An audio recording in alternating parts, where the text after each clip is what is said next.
As long as you're willing to marry our son, Jason Miller, this villa and $30 million will be your dowry, and I promise to donate $100 million to the orphanage. When I heard that, I almost laughed out loud. I'm the reincarnation of a koi fish, born with exceptional luck. Anyone who marries me will turn danger into safety, misfortune into blessings, and bring prosperity to their household.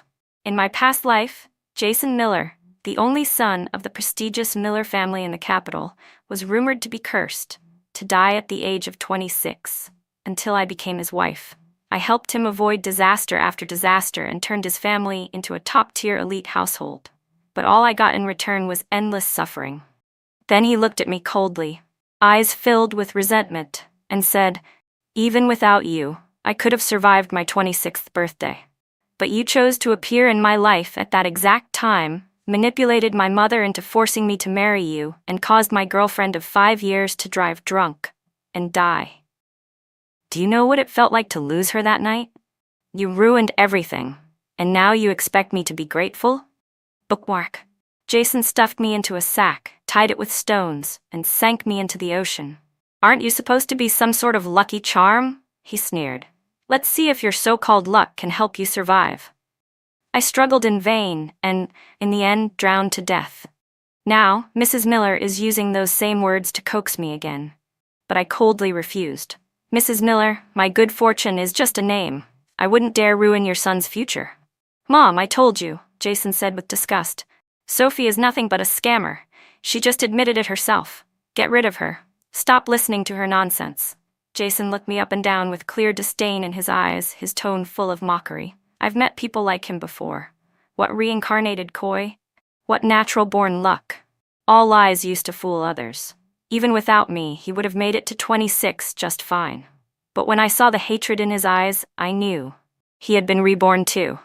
In our past life, when Mrs. Miller begged me to marry Jason, she never mentioned that he already had a girlfriend he'd been with for 5 years. But I saw the dark aura on Jason's face and knew without a doubt he would die on the night of his 26th birthday.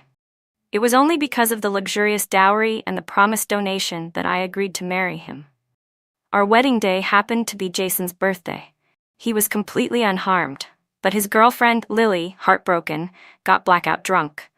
Ignoring everyone's attempts to stop her, she sped off in her car, crashed, and died. Not only did she kill herself, she also hit and killed several innocent bystanders, destroying multiple families. He could have chosen not to marry me. He could have told me the truth. But he didn't. Instead, he blamed everything on me and tortured me to death. This time, I won't step into that hell again. Mrs. Miller scolded him. "Jason, don't be so rude." Then she turned to me, a bit apologetically. "He's just blunt, that's all. Don't take it to heart." Jason rolled his eyes impatiently. "If you know what kind of person you are, then get out already. Or don't blame me for being nasty." He then turned to persuade his mother. "Mom, Lily and I have been together for 5 years. We're planning to get engaged next year. She even went to Starlight Temple to pray for my safety. The charm she got was blessed by the master himself, and she's going to be by my side the whole time. Do you still think I won't survive my 26th birthday?" "Relax, Mrs. Miller. You're overthinking this." Left with no other choice, Jason reluctantly walked me out. Before I left, he still looked uneasy and asked, "Sophie, is it really fake, that whole thing about you being born with good fortune?" I nodded. "It was just a persona created by my company for publicity." Mrs. Miller turned around, her face full of disappointment, and walked away. I stood staring at the Miller estate for a while, then flagged down a cab and headed to a far more luxurious villa. I knocked on the door, and as I had hoped, I saw that familiar face. "Logan, will you marry me?" Logan Carter was seated in his wheelchair, his handsome face full of shock.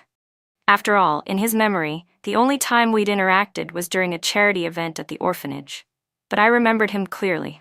In my past life, on the day of my wedding to Jason, Logan had quietly approached me and gently said, "Sophie, if you're really that desperate for money, I can lend you some from my personal account. But marriage is a serious matter. You should think it through carefully." Jason Miller had a terrible temper, and Mrs. Miller wasn't as kind and gentle as she appeared on the surface. If I married into that family, I'd only suffer. Back when Jason held me captive, Logan had tried everything he could to rescue me. But with his legs paralyzed and his company struggling, he quickly became the target of Jason's ruthless revenge.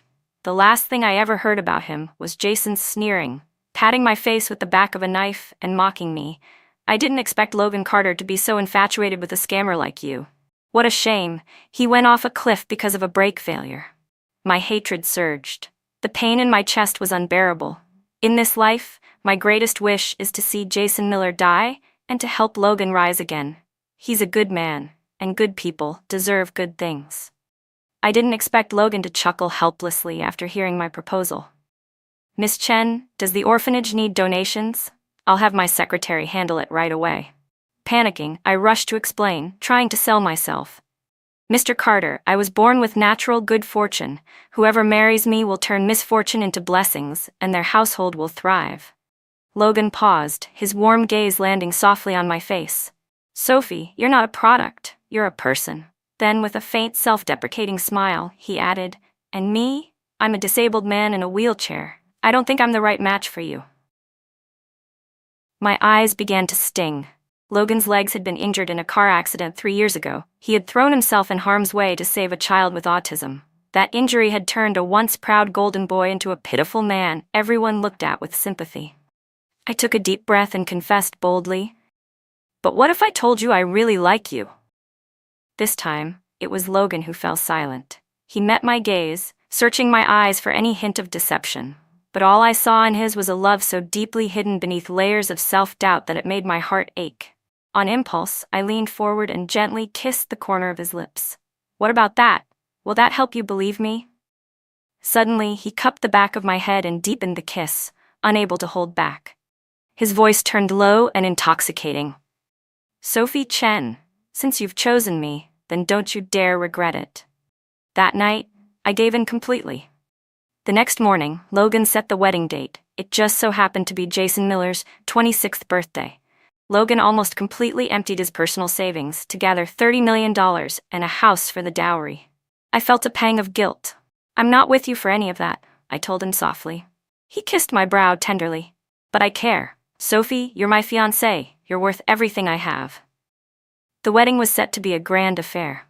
"Come on," he said. "Let's go pick out a wedding dress." But at the bridal shop, I unexpectedly ran into Jason and his girlfriend, Lily Shui. Jason's eyes fell on Logan's hand holding mine, and a sneer curled at his lips. "A scammer and a cripple. What a perfect match." I shot back. "Watch your mouth, Jason. I didn't take your family's money, and I didn't marry you. You have no right to insult me." Lily walked over, snuggling into Jason's arms with that delicate, syrupy tone, eyes filled with contempt. "So you're the scammer he was talking about? Sophie Chen?" When Jason nodded, Lily's gaze turned icy, her voice more cutting. "In our circle, people like Sophie, we usually just call them gold diggers." Her eyes drifted casually toward the corner, spotting a rack of clearance sale dresses. She called over a clerk and had them thrown in front of me. "This is what someone like you deserves to wear." "That's enough," Logan said, his expression darkening. He moved his wheelchair forward, placing himself firmly between me and them, his posture radiating protection. Even seated, he didn't lose an ounce of presence compared to Jason. His voice was cold and clear. "Mr. Miller, if you insist on insulting my fiancée, I won't hesitate to fight you with everything I've got." Jason's face darkened instantly. He knew it better than I did. Back in our past life, Jason Miller was only able to manipulate the situation because Logan, out of desperation and care, made a few missteps that gave Jason the opening he needed. If it really came down to the two of them facing off, who would win and who would lose? That wouldn't be easy to predict. "All right, enough," Jason said, tapping Lily lightly as if to keep her from escalating things, but I could see the gears turning in his head. With his arrogant personality, there's no way he would let this go. "Logan," Jason said, putting on a fake civility, "we've known each other for some time. There's no need to make things too ugly. Since we've both scheduled our weddings 10 days from now at the same venue, Celestial Grand Hotel, why don't we just hold them together?" The meaning behind his words couldn't have been more obvious. He wanted to publicly humiliate me. After all, Lily was the daughter of a real estate tycoon, while I was just an ordinary woman. Logan clearly realized this too, and frowned, not wanting me to feel embarrassed. He was about to reject the offer when I squeezed his hand and spoke first. "Sure," I said calmly. "After all, who ends up being the joke that day, we'll see." Jason looked smug, clearly thinking I had taken the bait. "Then let's look forward to a double celebration." Before we left, while Logan was speaking to the receptionist, Jason stopped walking and turned to glare at me. Gritting his teeth, he warned, "Sophie Chen, I won't give you another chance to come between me and Lily. Even without you, I'll make it through my 26th birthday just fine. I'll prove to everyone that you're nothing but a complete fraud. And when that day comes, when everyone's pointing fingers at you, let's see if Logan still stands by your side." I acted as if I didn't understand and muttered under my breath, "What a psycho." That night, back at the villa, Logan remained quiet and visibly downcast. No matter how hard I tried to cheer him up, he only managed a half-hearted smile.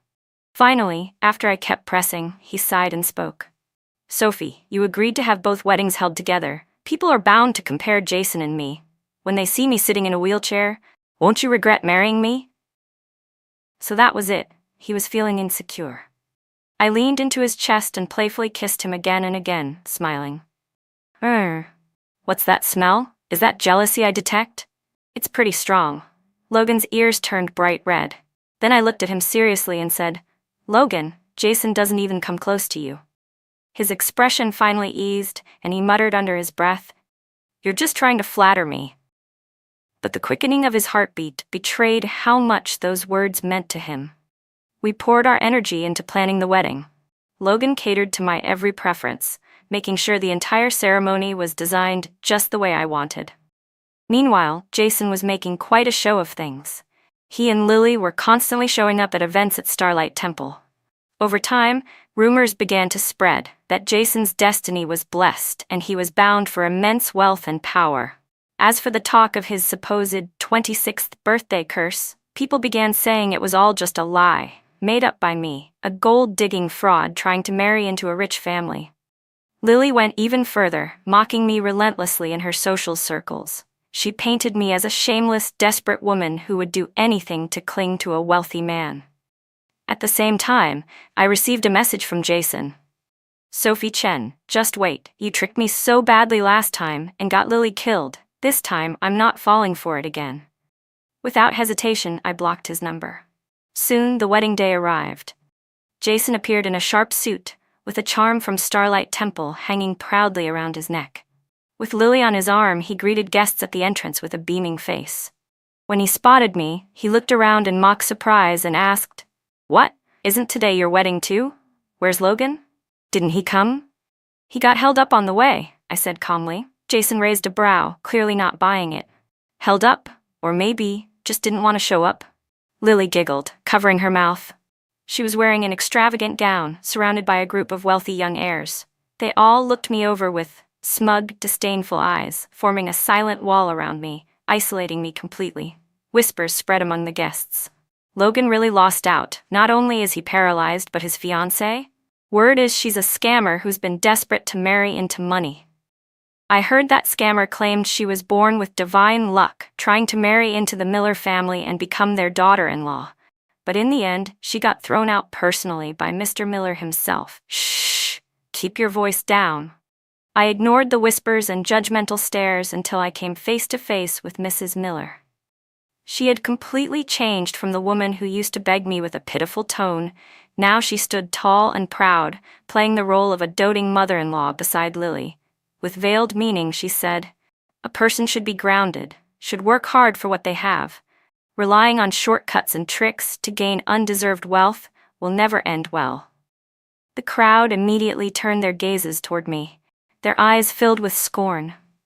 I simply smiled and replied softly, "Don't celebrate too early, the day isn't over yet." Mrs. Miller's expression darkened. "Are you cursing my son, Sophie? And Logan doesn't even bother to keep you in line?" Just then, the doors opened. Logan walked in, dressed in a perfectly tailored suit. Step by steady step, he made his way to my side, no longer hiding the fact that he could walk. His expression was calm but cold. "As the husband," he said, "I should be the one managing my wife, not the other way around." Gasps rippled through the crowd. Mrs. Miller was stunned, speechless, eyes widened everywhere. Logan. Logan is standing, someone whispered. Mrs. Miller turned pale, shocked beyond words. But before anyone could speak, someone shouted, "Mr. Miller's amulet is on fire." I looked up. The protective charm Jason had worn around his neck, blessed and brought from Starlight Temple, had somehow caught fire without any apparent cause. Panicked, Jason ripped it off and tried every way to extinguish the flames. But in the end, the charm burned to ash in his hands. I glanced at the clock in the hall. It was only 7 p.m. There were still 4 hours left. How would he survive them? In the next instant, the chandelier above suddenly broke free and crashed down directly over Jason's head. A thunderous bang echoed through the room, sending guests screaming and scattering. Only the quick reaction of the MC saved Jason from being crushed. He shoved him out of the way just in time. Jason sat on the floor, dazed, his former confidence completely shattered. He stared wide-eyed at the shattered crystals, too stunned to speak. Logan immediately pulled me close, shielding me with his body. After taking a quick moment to assess the chaos, he calmly instructed his people to clean up the scene. But Jason's misfortunes were far from over. Just as he was recovering from the chandelier scare, the nearby curtains suddenly caught fire. The flames spread fast, unnaturally fast, racing straight toward him. "Jason, my son!" Mrs. Miller screamed, shrill and panicked. People rushed to throw water on him, and soon Jason was soaked from head to toe. Dripping wet, he stumbled to his feet, surveying the wreckage around him. Then suddenly, his gaze locked on me. "It was you," he growled. "It had to be you." His eyes were filled with hate. "The master said I had an emperor's destiny. There's no way anything could go wrong unless you did something. Sophie Chen, you can't stand seeing me do well, so you set this all up to ruin me." Jason, rattled by one freak incident after another, completely lost control. He lunged toward me, face twisted in rage. Logan immediately stepped between us, ready to fight if necessary. But Jason didn't even get the chance. As soon as he stepped forward, his foot slipped on a wine bottle, and he fell. Face down. Right where he was falling, a large shard of broken glass stood upright on the floor, aimed directly at his neck. If he landed on it, it would pierce his artery without question. Mrs. Miller screamed and rushed over, kicking the glass away just in time. Jason barely escaped with his life again. At that point, even the arrogant, prideful Miller family realized something was seriously wrong. Mrs. Miller whispered, as if in disbelief, "Was that fortune teller right after all? Is there really a deadly curse on my son before his 26th birthday?" "But this," she looked around at the wreckage, "this isn't just misfortune. This is trying to kill him." Lily had been caught in the chaos as well. Her expensive wedding gown was now dirty and trampled. Not caring about appearances anymore, she rushed to Jason's side and helped him up, tears running down her cheeks. Jason, are you okay? This can't be happening. The master said everything would be fine." Jason snapped out of his daze. "The master? Get the master from Starlight Temple, now." The Miller family staff scrambled to do as he ordered. It was only 7:30 p.m., barely half an hour had passed, yet Jason Miller had already faced multiple life-threatening incidents. This time, he finally quieted down and stayed put, no longer showing a shred of arrogance. Then, the master from Starlight Temple arrived. Dressed in golden robes, he rushed in with urgency. The moment he laid eyes on Jason, his expression changed drastically. "A murderous aura surrounds him," the master said gravely. "Mr. Miller may not live through the night." Mrs. Miller's eyes rolled back, and she nearly fainted on the spot.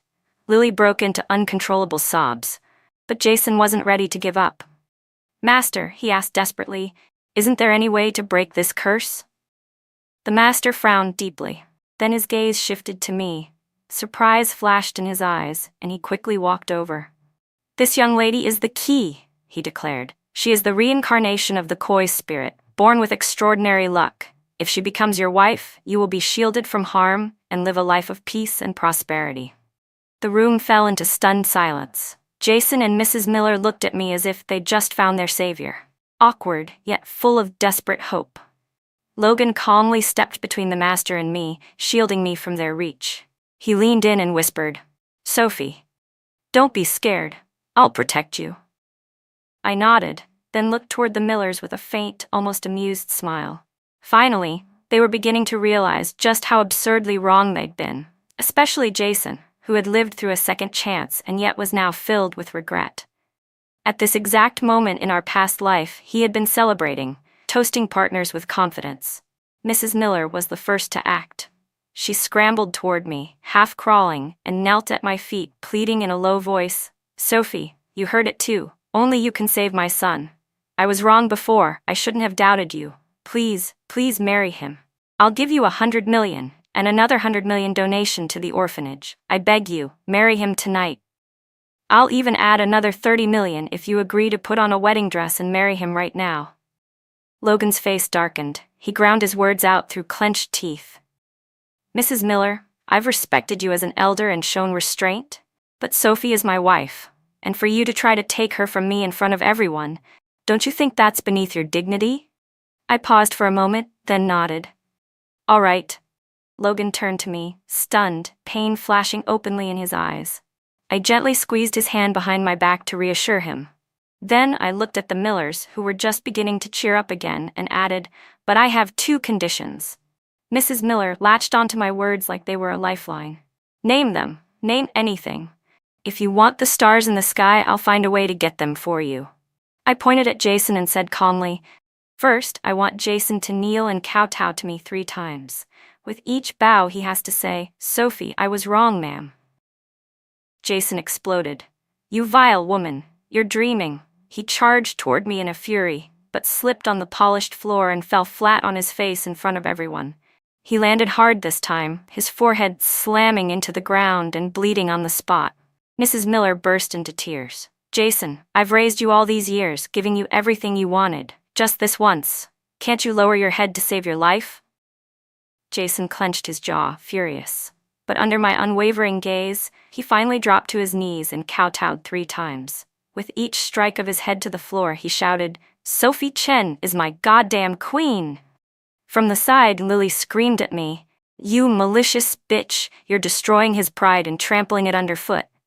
But I felt nothing but satisfaction. I spread my hands with a smirk. What can I say? I never forced him to bow. After enduring the humiliation, Jason gritted his teeth and asked, "What's your second condition?" I pointed at Logan and said clearly, "I want you to say 3 times, 'Jason Miller is no match for Logan Carter,' and you better say it loud and clear." Logan became disabled while saving someone, and Jason never missed a chance to kick him while he was down. He mocked him openly, making cruel remarks in public. While Logan had an exceptionally strong will, that didn't mean he deserved to be humiliated. As his fiancée, it was only right for me to help him regain his dignity. Jason gritted his teeth. After the humiliating kowtows, his pride already in tatters, he steeled himself and bent forward again, forcing the words out loudly. "Jason Miller is no match for Logan Carter." He repeated it 3 times, his face turning as red as pig liver from the shame. Then, without so much as a pause, he stretched out his hand toward me and barked, "I've done everything you asked.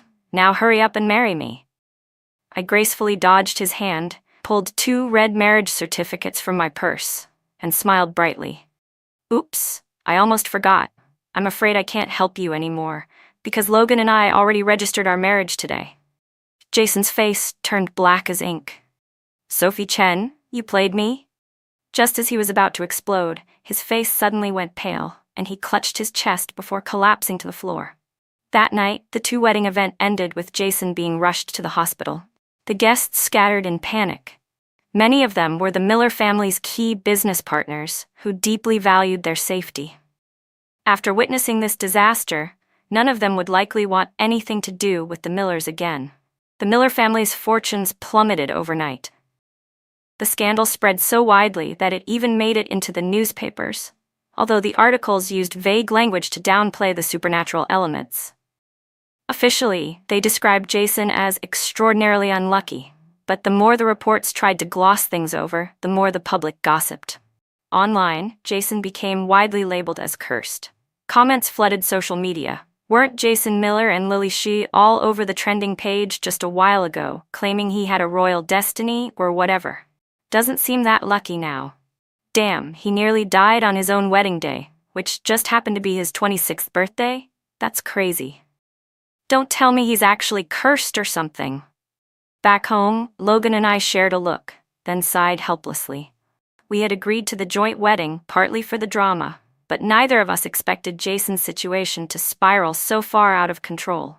Logan glanced at me and asked, "So, did we actually have a wedding or not?" I kissed him on the lips, smoothed the frown from his forehead, and pulled out our marriage certificate. "We got this. As long as I have you by my side, it doesn't matter if there was a wedding or not." Logan pulled me into a tight embrace. He was clearly emotional, though a little frustrated by the chaos of the day. His expression turned serious as he recalled what happened at the venue. "Sophie, if what that master said was true, if you really are someone born with exceptional luck, then I'm afraid you could be in danger." "I don't believe in that stuff," I replied. "But whether I'm lucky or cursed, I know one thing: you'll always protect me, and that's enough." But Logan's eyes grew darker with worry. People in power, especially the wealthy, tend to believe in the supernatural. The higher they climb, the more they fear what they can't control. "I need to find a way to keep you safe." Trying to lighten the mood, I teased, "You sure you're okay with bringing such a troublesome wife home?" He shook his head with a grin and pointed at his legs. "I'm the one who gained the most here. My legs were paralyzed for 3 years, and within 10 days of you coming into my life, I started to feel something again. A little physical therapy, and I'm almost fully recovered. Sophie, you're my lucky star." A wave of relief washed over me. If Logan had solemnly insisted I wasn't a burden, I would have been more afraid. But this honesty, it was perfect. Then he asked, "Sophie, do you really think Jason will die on his 26th birthday like the fortune teller said?" I thought back to the moment when he was carried into the ambulance. His forehead had been shrouded in a heavy black aura. "He'll definitely die," I said with certainty. "But whether it'll be today is hard to say. Families like the Millers have all kinds of unimaginable tricks to cheat death. Even if they manage to keep Jason alive tonight," I continued, "he's still not far from death. Without my protection, all of today's misfortunes are just appetizers. The real show hasn't even started yet." And if I wasn't wrong, Jason Miller's body had likely reached its breaking point. Otherwise, he wouldn't have coughed up blood in front of me. I saw it clearly at the wedding. What the master from Starlight Temple had said wasn't wrong. Jason was indeed born with the fate of an emperor's destiny. But the Miller family had failed to accumulate enough virtue through generations, and instead amassed great wealth, which brought with it severe karmic repercussions that reflected back onto their descendants. Still, the master had true abilities. Under normal circumstances, the protective talisman hanging around Jason's neck should never have burst into flames without reason. Something beyond explanation had happened. Before I could dwell on it further, the doorbell at the villa rang sharply, like a death knell. One of the staff came in with an uneasy face to report. "Jason's fiancée, Lily, is at the door." After a moment's thought, I decided to see her. "Be careful," Logan reminded me, clearly worried. As soon as we met, Lily dropped to her knees and kowtowed hard, again and again, until her forehead was stained with blood. I was genuinely stunned. Sobbing uncontrollably, she cried, "It's all my fault. If I hadn't stubbornly insisted Jason marry me, if he had just married you, maybe today's tragedy wouldn't have happened." From her, I learned that Jason was still in critical condition. Mrs. Miller had spent a fortune to bring in top doctors and even called in several famous feng shui masters to perform rituals in the hospital. But none of it worked. Lily, in a frenzy, clawed at her scalp, trembling as she recalled the scene. "Those masters all claimed to have real power," she said, voice shaking. "But when they tried to perform the rites, some vomited blood, some saw their ritual tools shatter. They all said the same thing. The only way to break the curse is for someone born with the fate of a koi to immediately marry Jason. Otherwise, he's doomed." "Sophie Chen, I beg you," she pleaded. "Mrs. Miller is keeping Jason alive by sheer force now. As soon as the Civil Affairs office opens tomorrow, please divorce Logan and marry Jason. I've never begged anyone in my life, but this time I'm begging you." I shook my head. "You do seem to love him, but unfortunately, that's not enough. I am the reincarnation of the koi, born with exceptional fortune, but that fate only allows me to protect one person for life. I've already married Logan. Even if you forced me to marry Jason, it wouldn't change his destiny." Lily let out a shrill, broken scream. You selfish bitch! Do you have any idea how many women would die to marry Jason? Even if he rejected you at first, it was because of your low status. That wasn't his fault. You knew the truth. Why didn't you cling to him, force your way in like everyone else would've? You're the one who ruined him. Her words grew increasingly unhinged. In a flash of madness, she lunged at me and tried to strangle me. I was fed up. In both my past life and this one, I had never had a shred of goodwill toward Lily. In the previous life, Jason was the one who betrayed her. But she chose to drink herself into a stupor, crashed her car, and not only killed herself, but took the lives of several innocent people, destroying families in the process. In this life, I had done my best to avoid her, yet she still saw me as a rival. Now she was trying to guilt me into saving Jason, as if I owed them something. Thankfully, Logan had already arranged for bodyguards to stay close. Seeing the situation escalate, they quickly stepped in, pulled us apart, and threw her out without hesitation. Soon after, all news about Jason was tightly sealed. No one knew what condition he was in, but rumors about Lily did begin to spread. It was said that, under Mrs. Miller's orders, the engagement between Jason and Lily had been formally dissolved. It was almost absurd. Just days ago, Mrs. Miller had been playing the perfect future mother-in-law to Lily. But on the day the engagement was broken, she publicly threw Lily's dowry onto the ground, pointed at her nose, and cursed furiously. If it weren't for you, that cursed wretch, standing in the way, I'd have had my son marry Sophie Chen long ago. We wouldn't be in this hell now.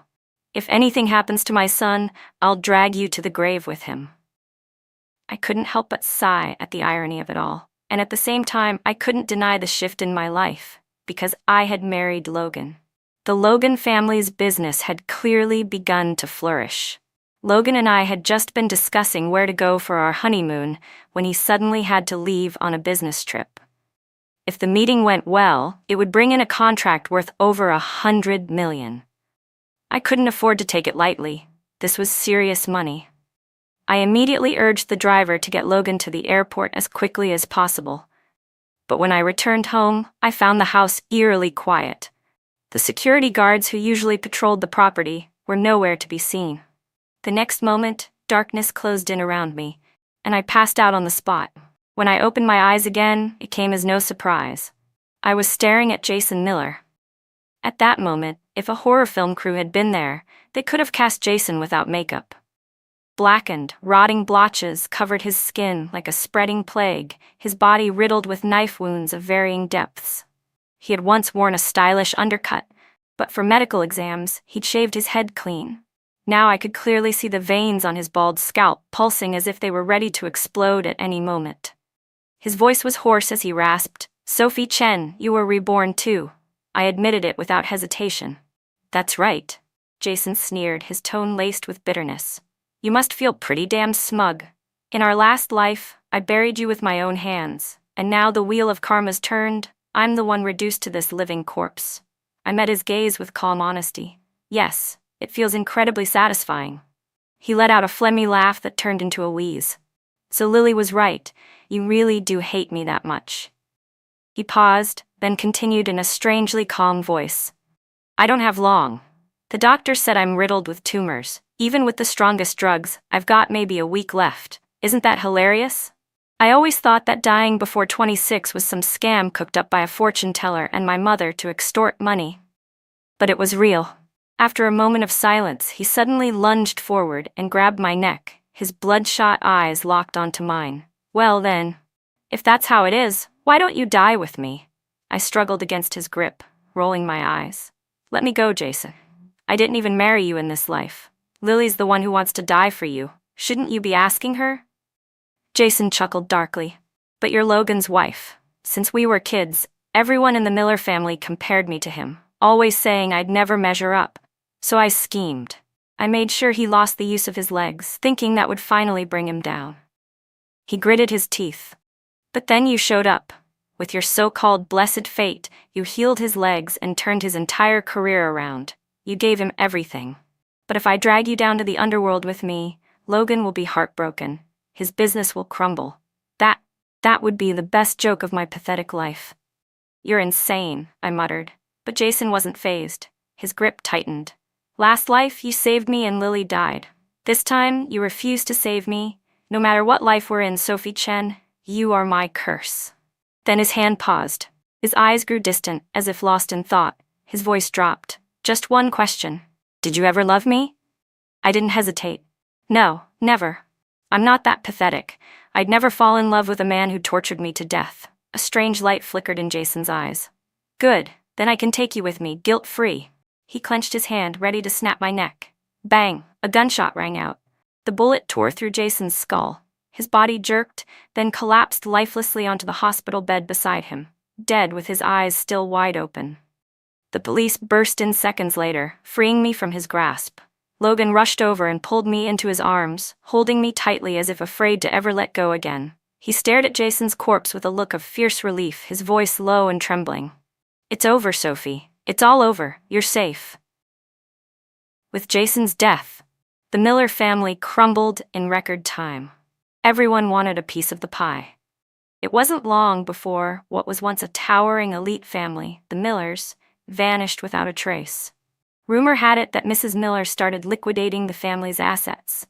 Not only that, but she also greedily embezzled a significant amount of public funds, intending to flee the country. In the end, it was Lily who turned her in under her real name.